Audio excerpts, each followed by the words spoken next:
अस्सलाम वालेकुम। हमारा आज का लेक्चर बेसिकली ऑस्मोरेगुलेशन इन एनिमल्स के बारे में है। एनिमल्स ऑस्मोरेगुलेशन किस तरह से मेंटेन करते हैं उसको आज हम देखेंगे। अगर हम ऑस्मोरेगुलेशन इन एनिमल्स की बात करेंगे तो उसके अंदर हम बेसिकली ये देखेंगे कि एनिमल्स ऑस्मोरेगुलेशन की बेस के ऊपर कौन कौन सी कैटेगरीज में डिवाइड किए जाते हैं। फर्स्ट वन जो हमारे पास होते हैं दैट आर ऑस्मोकन्फॉर्मर्स। ऑस्मोकन्फॉर्मर्स किनको कहते हैं।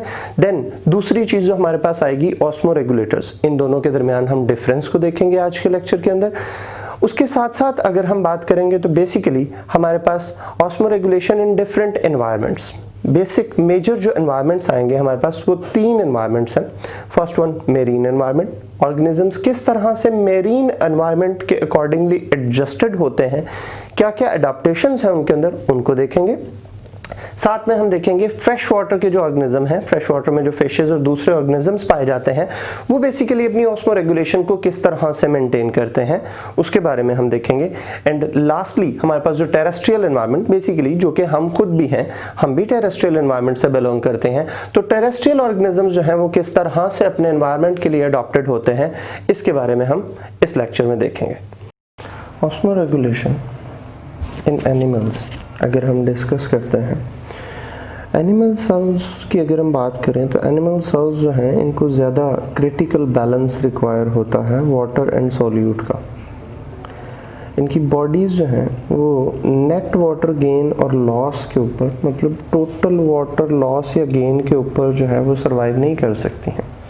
अब अगर हम एनिमल्स की बात करें तो एनिमल्स को ऑस्मोरेगुलेशन की बेस के ऊपर हम बेसिकली 2 कैटेगरीज में डिवाइड करते हैं। फर्स्ट वन जो है अगर हम इसकी बात करें they are the osmoconformers and second one are osmoregulators. अगर हम ऑस्मोकन्फॉर्मर्स की बात करते हैं तो ऑस्मोकन्फॉर्मर्स बेसिकली वो ऑर्गेनिजम्स होते हैं जिनके अंदर बॉडी की इनसाइड एंड आउटसाइड जो है वो आइसोटोनिक होती है। मतलब these animal do not require any active adjustment of osmotic state.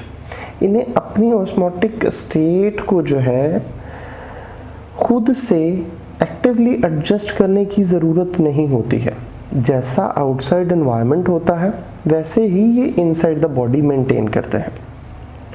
ऑस्मोरेगुलेटर्स की बात करें अगर हम तो इनकी फ्लूइड कंसंट्रेशन जो है, फ्लूइड के अंदर सॉल्ट कंसंट्रेशन डिफर करती है आउटसाइड एनवायरनमेंट से और इन्हें एक्टिवली रेगुलेट करना पड़ता है।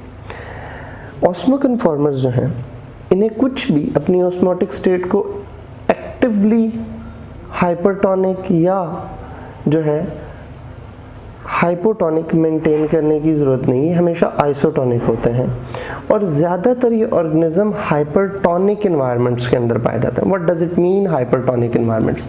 हाइपरटोनिक इन्वायरमेंट का मतलब मेरा यहाँ पे ये है कि they are basically present in marine environment, because marine environment के अंदर आइसोटोनिसिटी को मेंटेन करना आसान है बनिस्बत किसके, फ्रेश वाटर के अंदर।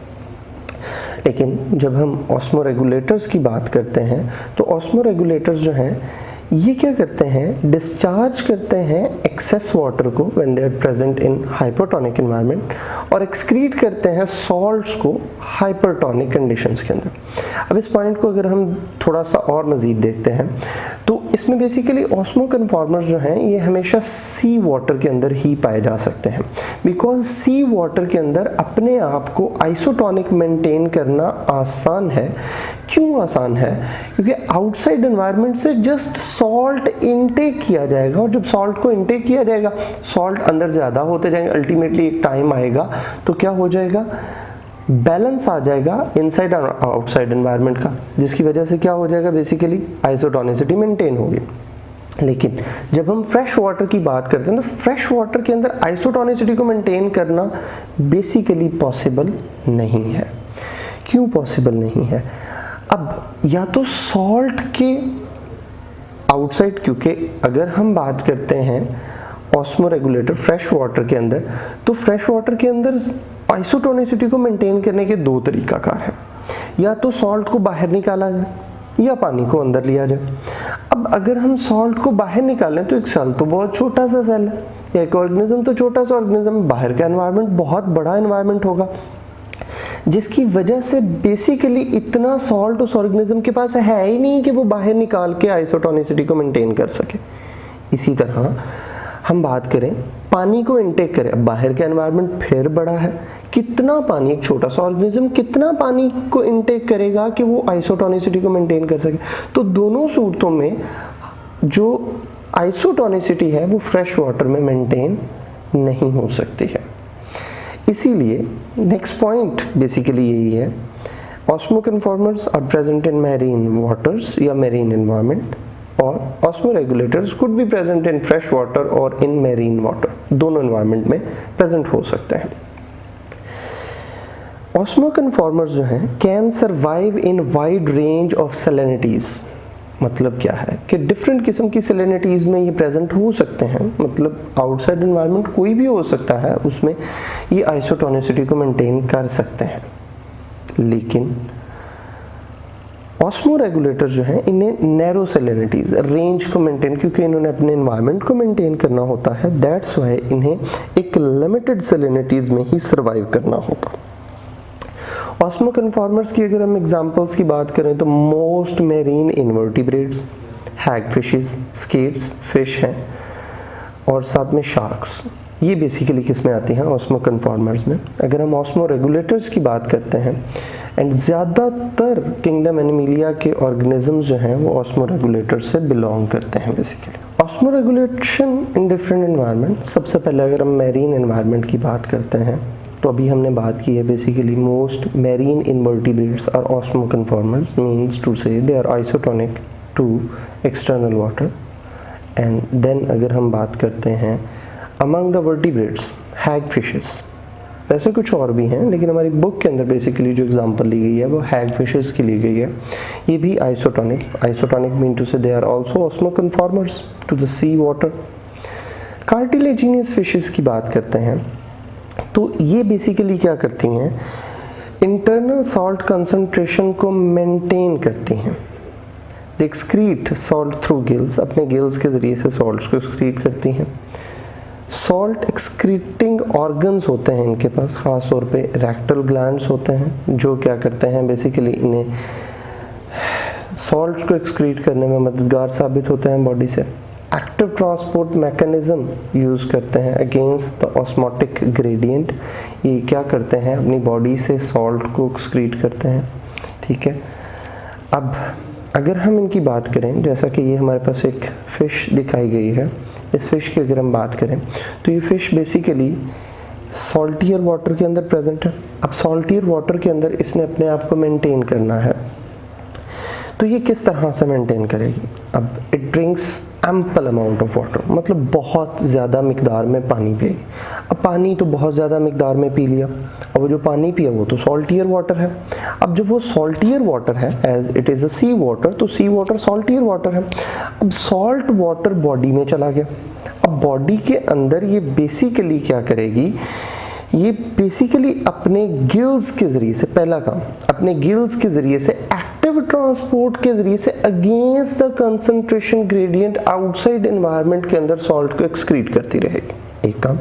दूसरी बात, अब इन्हें जो नुकसान हो रहा है वो ये हो रहा है, इनकी स्किन के ज़रिए से भी पानी जो है लॉस हो रहा है। अब उसे कंपनसेट करने के लिए भी, एज हमने कहा, बहुत ज़्यादा मिकदार में पानी पीती हैं।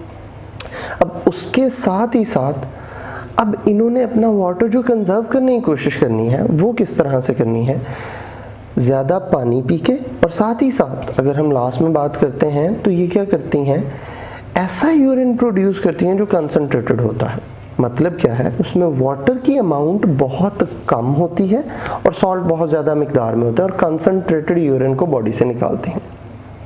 इसके साथ ही साथ अगर हम कुछ और मछलियों की बात करते हैं, सम फिशेस ऐसी भी होती हैं जो बॉडी के अंदर लो सॉल्ट कंसंट्रेशन रखती हैं आउटसाइड एनवायरनमेंट की निस्बत, लेकिन अपनी बॉडी में यूरिया को रिटेन करती हैं। अब यूरिया कहाँ से आ रहा है, बेसिकली जो हमारे पास प्रोटीन है, प्रोटीन की जो मेटाबॉलिज्म हुई उससे अमोनिया बना, अमोनिया जो है उसे यूरिया में कन्वर्ट किया। अब मेटाबॉलिक नाइट्रोजीनियस प्रोडक्ट है, ऑर्गेनिजम्स के अंदर प्रेजेंट होता है। अब ये जो इन्होंने यूरिया रिटेन किया, अब इसे वो as a salt of body के तौर पे यूज़ करती हैं। जब इसे बॉडी के सॉल्ट के तौर पे यूज़ करेंगी तो इसकी कंसंट्रेशन बढ़ती जाएगी, तो अंदर का एनवायरनमेंट हाइपरटोनिक करने की कोशिश कर रही होती है आउटसाइड एनवायरनमेंट से। लेकिन यूरिया को बॉडी में रिटेन करने का नुकसान है। वो नुकसान क्या है? बेसिकली ये डैमेजिंग होता है, टॉक्सिक होता है। इसकी बहुत ज़्यादा अमाउंट जो है कुड बी हीमोलिटिक, मतलब वो रेड ब्लड सेल्स को डैमेज कर सकती है। तो उससे प्रोटेक्ट करने के लिए प्रोटीन्स को डीनेचर कर सकती है। ये क्या करते हैं, एक और सब्सटेंस जो है उसको बॉडी में मेंटेन करते हैं, जो बेसिकली ट्राइमेथाइल अमाइन ऑक्साइड। ये कंपाउंड इन्हें प्रोटेक्शन देता है अगेंस्ट यूरिया। यूरिया की जो हाई कंसंट्रेशन होती है उसके अगेंस्ट ये उनकी बॉडीज को प्रोटेक्ट करता है। इसी तरह कुछ बॉनी फिशेस जो हैं, जो कि बेसिकली मेरीन में आके रहना तो शुरू होगी, क्योंकि bony fishes basically belongs to fresh water. अब ये जो बॉनी फिशेस मेरीन वाटर में हैं, they are basically the descendants of the fresh water fishes.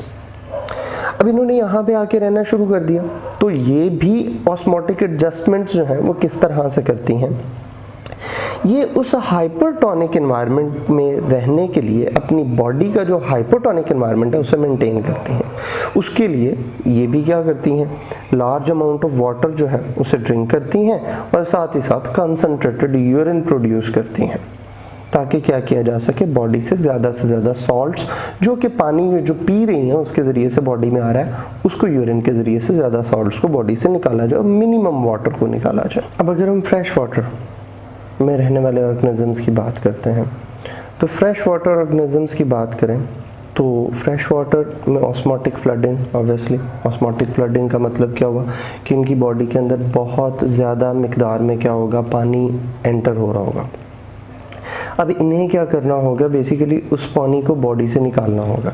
अब फ्रेश वाटर के अंदर जो है, जो यूनिसेलुलर ऑर्गेनिजम्स जैसे कि प्रोटोजोन्स हैं, अमीबा है, पैरामीशियम है, ये जो रहते हैं, इनकी बॉडी के अंदर क्या प्रेजेंट होता है, कॉन्ट्रैक्टाइल वैक्यूल्स प्रेजेंट होते हैं।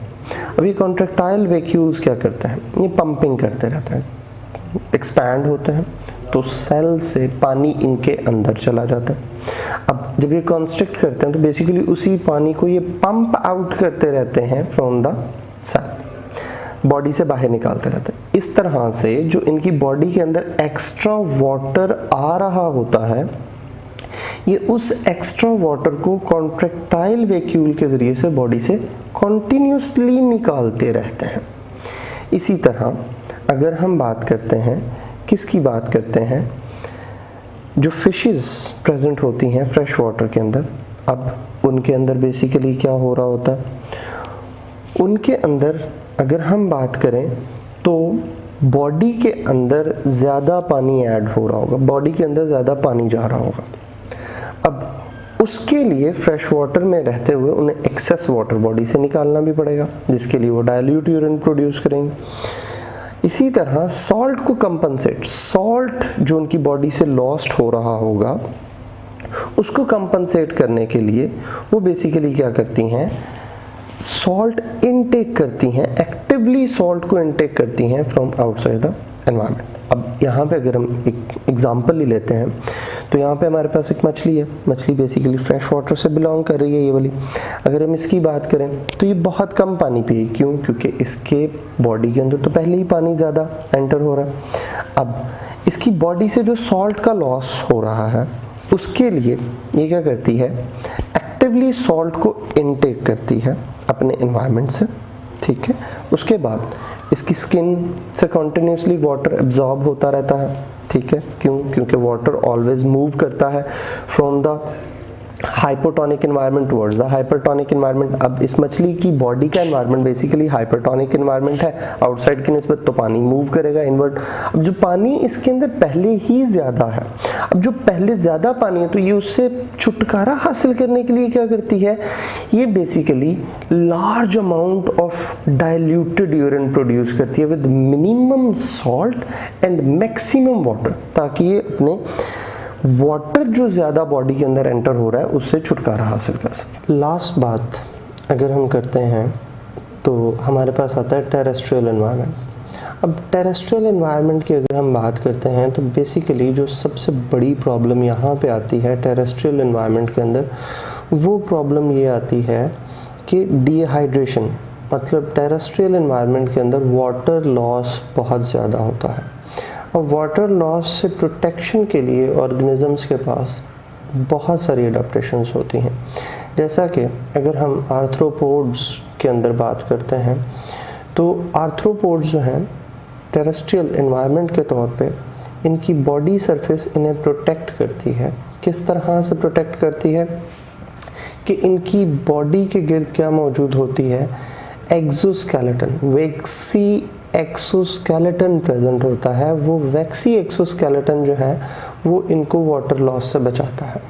वो बेसिकली वैक्सी मटेरियल की बात हम जहाँ पे भी करते हैं, वैक्सी मटेरियल जैसा कि हमने पिछले लेक्चर के अंदर प्लांट्स के अंदर बात की थी, तो उनके पास जो क्यूटिकल की लाइनिंग होती है वो बेसिकली वैक्सी मटेरियल की होती है। तो यहाँ पे जो है वैक्सी मटेरियल वहाँ पे भी प्लांट्स को भी जो है वाटर लॉस से बचाता है, और यहाँ पे जो आर्थ्रोपोड्स हैं या जिनको हम इंसेक्ट्स भी कहते हैं, इनको भी क्या करता है, ये वाटर लॉस से बचाता है। Insect is basically A class of arthropods.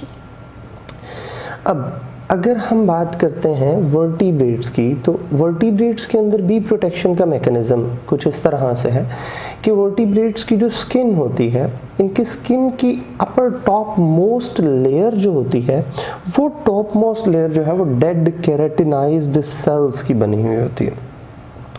अब वो जब डेड केराटिनाइज्ड सेल की बनी हुई है तो डेड केराटिनाइज्ड सेल्स भी क्या करते हैं, यहाँ पे बेसिकली एक कवरिंग के तौर पे, या आप ये कह सकते हैं कि बेसिकली एक वाटर लॉस से प्रोटेक्शन के लिए हेल्प आउट करती है और ऑर्गेनिजम्स को पानी के मुसलसल ज़िया से बचाती है।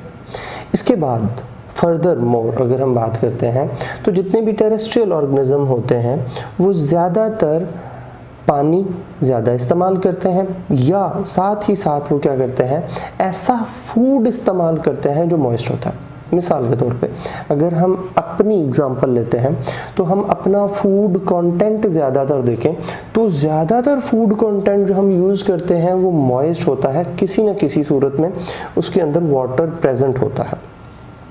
इसी तरह अगर हम बात करते हैं, किसकी बात करते हैं, ऑर्गेनिजम्स के अंदर कुछ बिहेवियरल एंड मेटाबॉलिक अडेप्टेशंस भी होती हैं। जैसा कि एक एग्जांपल कैंगरू रैट, अक्सर औकात मेरे स्टूडेंट्स पूछते हैं मुझसे कि सर ये कैंगरू रैट क्या होता है, तो that's basically kangaroo rat. Kangaroo rat की अगर हम बात करते हैं तो ये वो ऑर्गेनिज्म है जो बेसिकली क्या करता है, पानी पीता ही नहीं है। अब ये अगर पानी नहीं पीता और डेजर्ट में रह रहा है तो ये पानी पिए बगैर किस तरह सर्वाइव करता है। तो ये बेसिकली ऐसे प्लांट्स के सीड्स को एज अ फूड के तौर पे यूज़ करता है जिनके अंदर कार्बोहाइड्रेट्स की अमाउंट ज़्यादा होती है। अब जब कार्बोहाइड्रेट्स की ब्रेकडाउन होती है तो हमें इस बात का पता है कि कार्बोहाइड्रेट्स की ब्रेकडाउन के ज़रिए से कार्बन डाइऑक्साइड एंड साथ में वाटर बनता है। अब ये जो वाटर होता है, इस वाटर को ये क्या करता है, अपनी बॉडीली एक्टिविटीज़ के लिए यूज़ करता है। इसी तरह अगर हम बात करते हैं टेरेस्ट्रियल ऑर्गेनिजम्स की, तो इनके अंदर वेल डेवलप्ड किडनीज प्रेजेंट होती हैं जो बेसिकली वाटर को फिल्टर करती रहती है और फिल्ट्रेशन के साथ साथ रीअब्सॉर्ब करती हैं। Most of the filtered water जो होता है उसको रीअब्सॉर्ब करते हैं। जैसा कि आगे चल के हम लेक्चर्स में देखेंगे, हमारी बॉडीज जो हैं वो बेसिकली क्या कर सकती है, 99.5% ऑफ द फिल्टर्ड प्रोडक्ट जो है उसे वापस रीअब्सॉर्ब कर सकती है। टेरेस्ट्रियल एनवायरनमेंट के अंदर एक और बड़ी अच्छी कैरेक्टरिस्टिक पाई जाती है ऑर्गेनिजम्स के अंदर, जिसे हम क्या कहते हैं, एनहाइड्रोबायोसिस। अब अगर हम एनहाइड्रोबायोसिस की बात करते हैं तो एनहाइड्रोबायोसिस क्या है, एनहाइड्रो विदाउट वाटर, बायोसिस लाइफ। अब एनहाइड्रोबायोसिस में ऑर्गेनिज्म जो है ये टॉलरेट कर सकता है, किस चीज़ को टॉलरेट कर सकता है, डिहाइड्रेशन को। ये कैरेक्टरिस्टिक हर ऑर्गेनिज्म में पाई जाती है, लेकिन ज़्यादा प्रोमिनेंट अगर हम बात करते हैं तो एक एग्जांपल मैं आपको एनिमल किंगडम से देता हूँ, एक आपको प्लांट या फंजाई की एग्जांपल भी देता हूँ। अब यहाँ पे अगर हम एनिमल किंगडम से बात करें, दैट इज टार्डीग्रेड्स। अब टार्डीग्रेड्स जो हैं इनकी अगर हम बात करते हैं तो ये वो ऑर्गेनिज्म है जो एक्सट्रीम सीवियर डिहाइड्रेशन को जो है वो सर्वाइव कर सकता है। मतलब ये वो ऑर्गेनिज्म है जो बेसिकली वाटर के बगैर सालों साल तक सर्वाइव कर सकता है विदाउट वाटर। मेटाबॉलिकली इनएक्टिव हो जाता है। जब ये मेटाबॉलिकली इनएक्टिव हो जाता है तो मेटाबॉलिकली इनएक्टिव स्टेट में ये पड़ा रहेगा जब तक कि इसे पानी मिलेगा नहीं। जब वाटर मिलेगा दोबारा से ये क्या हो जाता है, नॉर्मल हो जाता है। माइक्रोस्कोपिक ऑर्गेनिज्म है, साइज तकरीबन 200 माइक्रोमीटर तक होता है, but belongs to kingdom animal. अब प्लांट्स की बात करें तो प्लांट्स में सीड्स की एग्जांपल अगर हम लेते हैं तो प्लांट्स के सीड्स भी बेसिकली डिहाइड्रेशन की कंडीशन में होते हैं। वो भी तब तक जब तक कि प्लांट के सीड को पानी नहीं मिलता है, प्लांट का सीड जो है वो ग्रोथ नहीं करता। इसी तरह फंजाई की अगर हम एग्जांपल देते हैं, हमारे घर के अंदर जो है, किचन में देख लें, आपके पास यीस्ट पड़ा हुआ होगा। वो यीस्ट जो है वो बेसिकली इनएक्टिव स्टेट में है जब तक कि उसे हम फ्लोर के अंदर ऐड नहीं करते हैं। मीन टू से जब उसे पानी के अंदर ऐड किया जाता है देन वो एक्टिव होता है और वो कौन सा प्रोसेस स्टार्ट कर देता है, एनारोबिक रेस्पिरेशन का। ठीक है, दैट्स ऑल।